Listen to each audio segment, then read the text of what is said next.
बोलो जयकारा बोल मेरे शिशुर महाराज की बोलो सांचे दरबार की बोलो श्री नगली निवासी भगवान की बोलो श्री परमहंस दयाल जी महाराज की बोलो सच्ची सरकार की बोलो श्री स्वामी जी महाराज की बोलो सियापति रामचंद्र महाराज की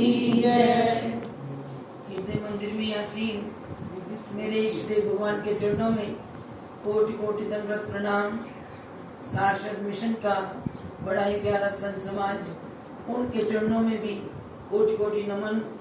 श्री गुरुदेव भगवान की परम प्यारी संगत, आज हम सभी दादा गुरुदेव श्री परमहंस दयाल जी के पावन अवतरण दिवस पर, जैसा कि स्वामी जी ने शुरू से ही जब से ये रामनवमी मनाई जाती है तो सेवादारों की एक खास ड्यूटी लगाई जाती है और वो उसके लिए विशेष सत्संग रखा जाता है। तो इसी श्रृंखला में ये सत्संग रखा गया और सभी सेवादारों की सवेरे प्रभात फेरी थी।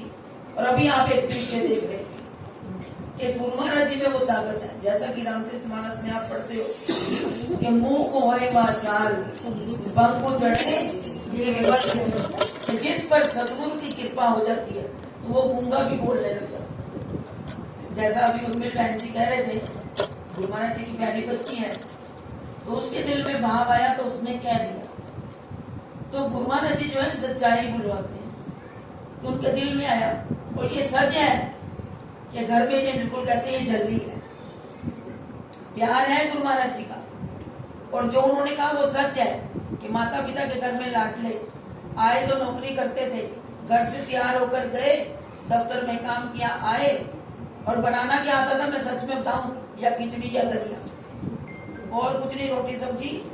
क्योंकि हमें पता है हमारे घरों में जैसा रिवाज है तो उनकी पसंद का नहीं बनना तो कहना ये जल्दी है, इसको कुछ नहीं आता। लेकिन जो गुण है गुरु महाराज जी के चरणों का प्यार, सदगुरु की सेवा, वो भाव बहुत है। अभी जैसा रमेश ने कहा कि इन्होंने जो अपने पिता की सेवा की और पूनम जी ने भी इनको प्यार कम नहीं किया, बेटे से ज्यादा प्यार किया। किसी को छोड़ने ना जाए या ना जाए, और इनको ऑफिस में छोड़ने उन्होंने बिठा के छोड़ने का। तो जो प्यार अगर पिता देता है तो एक बच्चे का भी कर्तव्य है अपने पिता की यही उसी तरह सेवा करें। अंतिम समय जो सेवा की जाती है वही जीवन में भाग जगा देती है और सदगुरु की कृपा मिलती है। हमारे जीवन में भी ऐसा होना चाहिए, हमें भी अपने बच्चों को ऐसे संस्कार देने चाहिए। तो गुरु महाराज जी के उन सेवकों ने गुरु महाराज की शरण में अपने बच्चों को लगाया। अब जो प्यार है अब वो निवृत्त हो गई, अपनी नौकरी से भी घर में भी करने वाले आ गए हैं, नौकर चाकर है, तो गुरु घर की सेवा के लिए वो पूरा समर्पित है। जैसा उनके घर के बड़े चले मार्ग पर वो भी उसी तरह चल रहे हैं। हमें भी अपने जीवन में यही गुण अपनाने चाहिए। गुणों की बात होती है ना, लेकिन हमारे जीवन में क्या है, हमारे जीवन में क्या है, हम अवगुण ढूंढते हैं, हम अवगुण ढूंढते हैं। ये हमारी प्रवृत्ति है, इसमें कोई नई बात नहीं है।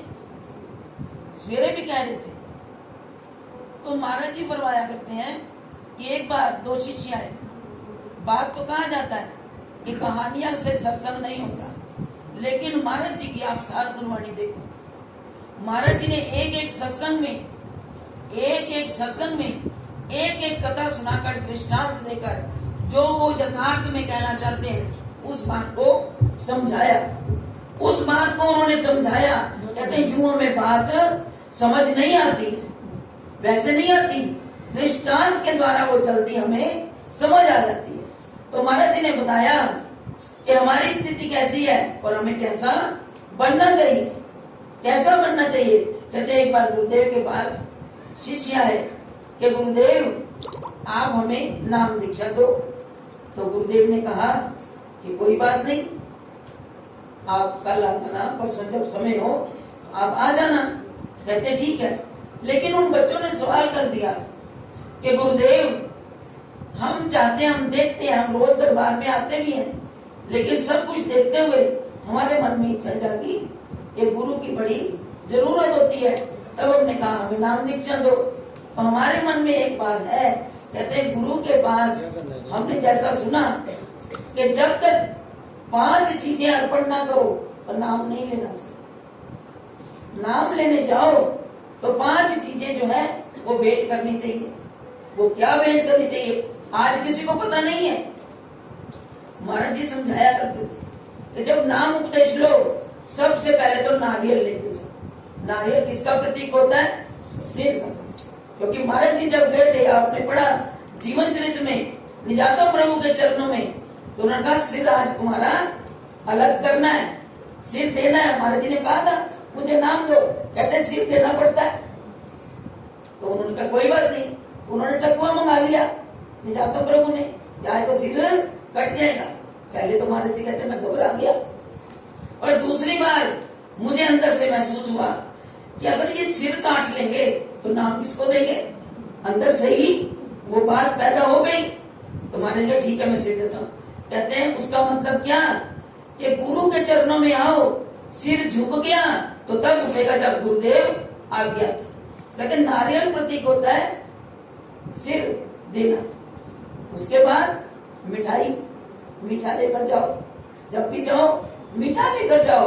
मीठे से क्या होता है? हमारा मोह, जो मोह है दुनिया के प्रति, दुनिया से छोड़कर गुरुमय के चरणों में धीरे धीरे धीरे धीरे अपनी जो डोर है, अपना प्यार गुरु चरणों में पैदा कर। उसके बाद उन्होंने कहा कोई ना कोई वस्त्र तंतु कुछ ना कुछ वो साथ में बेटा करना चाहिए।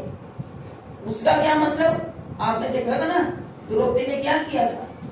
जब भगवान कृष्ण के उंगली में चोट लगी थी, पहिए में आ गया, तो द्रौपदी ने इधर उधर कहीं देखने लगे, दौड़ने लगे कि हम क्या बांधे ये खून रुक जाए भगवान की से।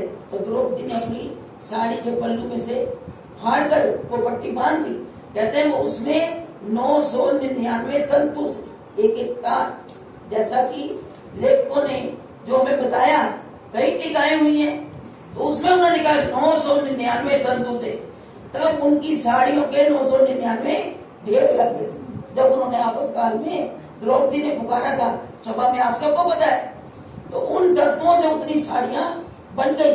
कहते वो तंतु कुछ ना कुछ गुरुदेव के अर्पण, कपड़ा, कोई तौलिया, कुछ भी हो, उसमें होते हैं तंतु। वो तार जो होती है, कहते हैं अपनी ममता की तार गुरु के चरणों से बांध दो। डोरी संसार से हम बोलते हैं कि आप इधर से तोड़ो और उधर जोड़ो, तो वही होता है अपने प्रेम की तार गुरुमय के चरणों में बांध लो। इस तरह। और 5 पैसे, अब तो बन गया रुपयों का चलन, तब थे पैसे चलते थे। कहते 5 पैसे, 5 पैसे किसका प्रतीक था? काम, क्रोध, लोभ, मोह, अहंकार। ये सारी चीजें अपने सदगुरु के अर्पण कर दो, खुद खाली हो जाओ। जब खाली हो जाओगे आप पर वो नाम की मोहर लग जाएगी। तो हमें हजूर गुरुदेव भगवान, लेकिन आज किसी को इस बात का पता नहीं है। तो जब उस बच्चे को ये उसने कहा कि हमने सुना है कि गुरुदेव आपको जो पसंद हो आप मुझे वो बता दो, या आप उसको इस्तेमाल कर लो, या आप उसको खाओ, जो आप कहोगे मैं वो लेकर आऊं।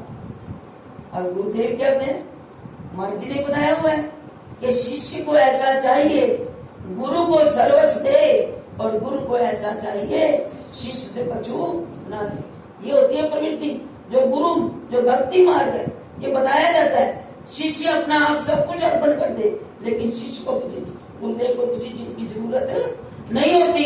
तो उस वक्त जब उसने बड़ी प्रार्थना की, गुरुदेव आपको जो पसंद है आप बताओ, मैं वही लेकर आऊं तो मेरे दिल को खुशी होगी। तो गुरुदेव ने पता क्या कहा, भाई बेटा ऐसी बात है, आप तुम मजबूरी करते हो, तो जो चीज तुम्हें बिल्कुल निकृष्ट लगे, जो तुम्हें व्यर्थ लगे, जो तुम्हें बेकार लगे, तुम वही चीज ले आना। अब लोग तो करते ना, गंगा जी जाते हैं, अगर गोभी नहीं पसंद तो हमसे गोभी छोड़ दी, बैंगन नहीं पसंद तो बैंगन छोड़ दिए। जो असली चीज छोड़ने वाली है, किसी को बोलो ये खा लो, कहते हैं हरिद्वार त्याग आए, ऐसा होता है। हमने अब ये नहीं करना, कहते हैं छोड़ना तो इन चीजों को, अपने विकारों को छोड़ो, वो हमसे होता नहीं है। अब गुरुदेव ने भी यही कह दिया कि अपने को जो चीज अच्छी नहीं लगती उसको छोड़ दो, और वही चीज जो है मेरे पास ले आना, वो अर्पण कर देना। अब वो बेटा गया कि अब मैं कौन सी चीज ढूंढूं, बेकार कौन सी चीज है। तो वो सबसे पहले पता कहाँ चला गया, वो चला गया, उसने देखा ये ढेर लगा हुआ है कांटेदार झाड़ियों का, तो मैं झाड़ियां ले जाता हूँ, कांटे ही तो है, जाके अर्पण कर देता हूँ। जब वो कांटों के नजदीक गया, उसके मन में आया कि बेकार की चीज है, इसका क्या है, कांटे ही तो है, ले जाता हूँ। जब वो ले जाने के लिए कांटों के नजदीक गया, तो कांटों से उसे आवाज आई, अरे क्या तुम मुझे बेकार समझते हो, मैं बेकार हूँ? अरे कांटे से ही तो कांटा निकाला जाता है। खेत की रक्षा के चारों तरफ बाढ़ लगा दो कांटों की, खेत की रक्षा होती है। और भी उसने अपने कई गुण गिनवा दिए। वो एकदम पीछे हट गया, कहने लगा भाई इसमें तो बड़े काम की चीज है, ये बेकार चीज नहीं है। उसने कहा आगे चल के ढूंढता हूँ, आगे कौन सी बेकार वस्तु है। जब वो आगे गया तो वहां देखा उसने एक गांव में, अब गांव का जीवन देखो, बड़ा गोबर का ढेर लगा हुआ था। कहने लगा ये तो पशुओं का विष्ठा ही है, चलो इसको लेता हूँ, बेकार की चीज है, अर्पण करता हूँ।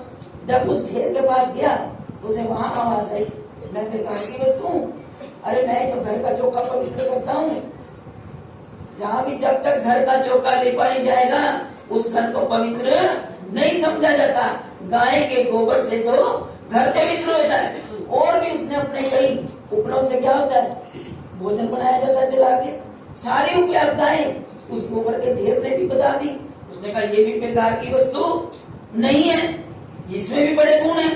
वहां से हटा, आगे गया तो उसको एक कुत्ता नजर आया।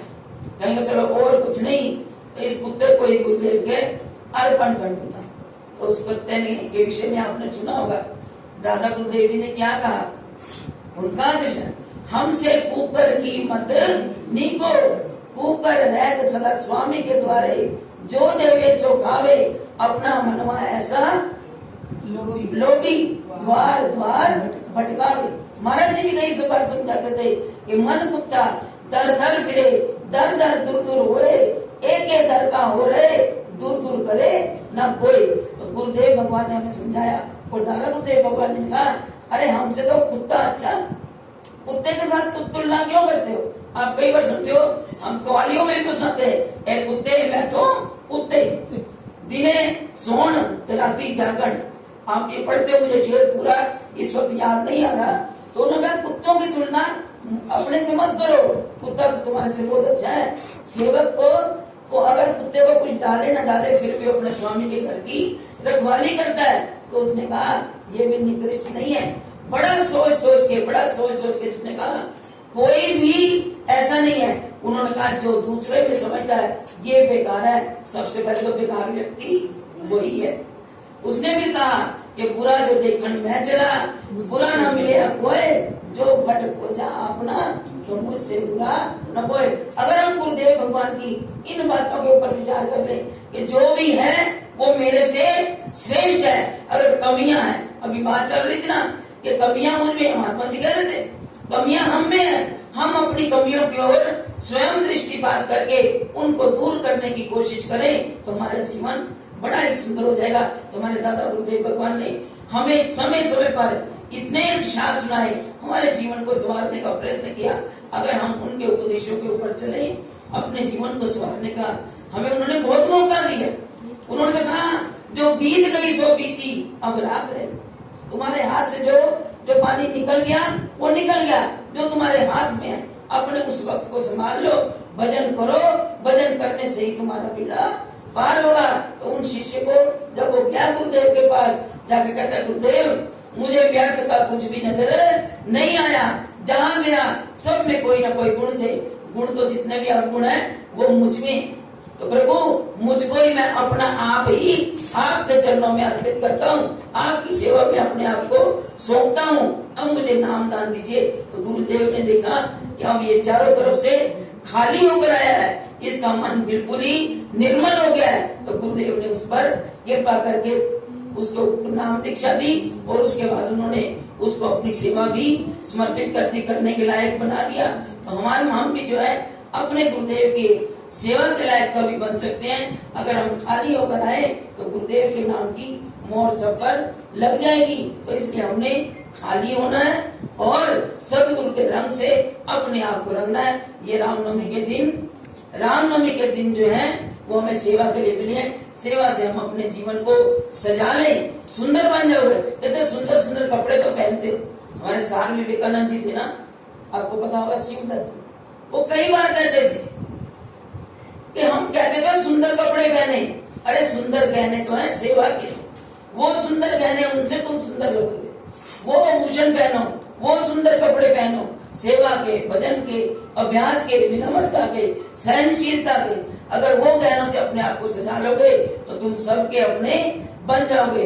कोई तुमसे घृणा द्वेष नहीं करेगा, सब तुमसे प्यार करेंगे। तो गुरु महाराज जी ने हमें ये बड़े सुंदर दिन दिए। हमें इन दिनों में अपने आप को सजाना भी है, संवारना भी है और गुरु महाराज जी की सेवा करनी है। तो अभी आपको भाई रवि जी सेवा के विषय में बताएंगे। अभी नहीं सुने, समय बहुत हो गया, 1:30 बजे इन्होंने कहा था समाप्ति होगी, तो मैंने 1:30 बजे अपने वाणी को विराम दिया। तो बड़े प्यार से गुरु महाराज जी का जय घोष करें। बोलो जयकारा, बोल मेरे श्री गुरु महाराज जी की, बोलो सांचे दरबार की, बोलो शिवनगली निवासी भगवान की, बोलो सच्ची सरकार की, बोलो श्री स्वामी जी